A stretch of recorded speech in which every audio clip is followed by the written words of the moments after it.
Hello ladies and gentlemen, CaptainShack here with TGN, and welcome to some more Space Engineers coverage. Now, this has to be one of the coolest builds ever, and I'll get to that in a second.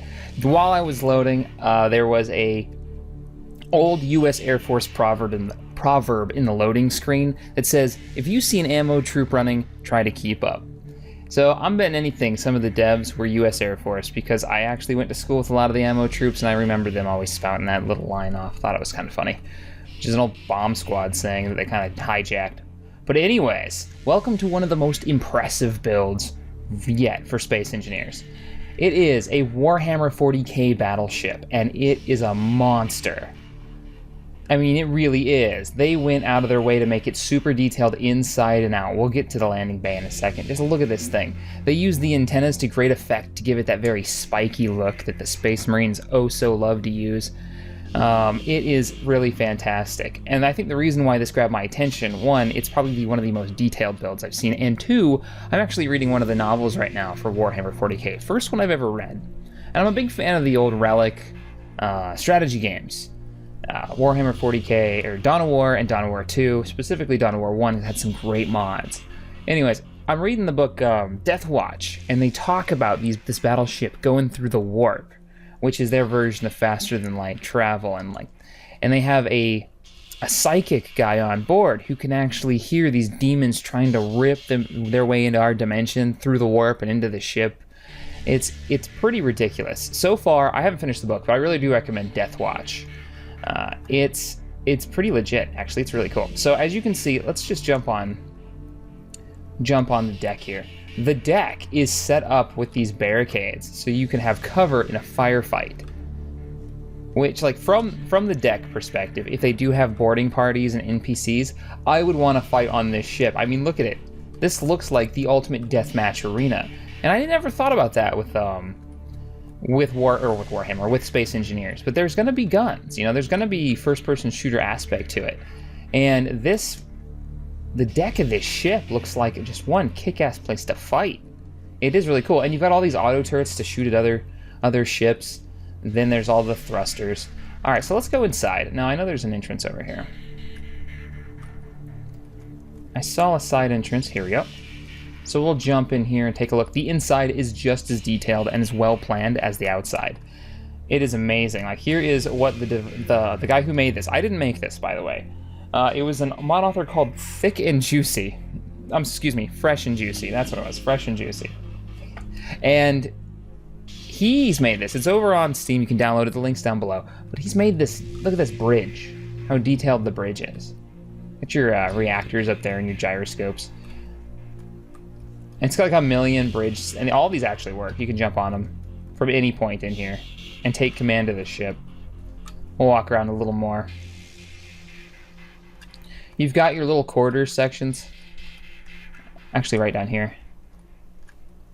The radio, the radio towers, and you have the windows everywhere. Good lighting, and this is just the top floor. If we actually jump down to the next floor where all the guns are, you can see the cathedral-like. Here, see, there's missile turrets on the sides, and there's doors next to these missile turrets. It's like inside of a cathedral, which fits so well with a Warhammer 40k ship. I mean, I love making ships. I'm actually doing a speed build right now of a warbird, a Klingon warbird, but I don't plan the interiors. I kind of just carve them out of the ship once I've built it. But this really does scream like he designed it. Now here's my favorite part. In the launch bay in the front, he actually has a Thunderhawk. And it's in that classic red of the Blood Raven Space Marines.